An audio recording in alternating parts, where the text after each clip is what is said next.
আসসালামু আলাইকুম এভরিওয়ান, সবাই কেমন আছেন?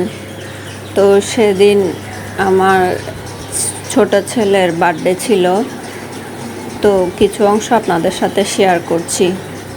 কেমন লেগেছে জানাবেন। বড় কোনো আয়োজন করিনি, এমনি পরিবারের সবাইকে নিয়ে একটু খাওয়া দাওয়া, এই কেক কাটলাম, এই আর কি। এখানে আমার ছেলে, আমার মেয়ে শেহরিশ আর আমার মেজো জায়ের মেয়ে সুবা, আমরা মিলে কেকটা কাটলাম। তো আসলে জন্মদিন পালন করাটা আমার তেমন একটা পছন্দ না, কিন্তু বাচ্চা কাচ্চার খুশির জন্যই আসলে করা। পরিবারের সবাই একসাথে হয়ে আর সবাই ওদের জন্য গিফট নিয়ে আসে, এটাই আসলে, এটার জন্য ওরা খুশি।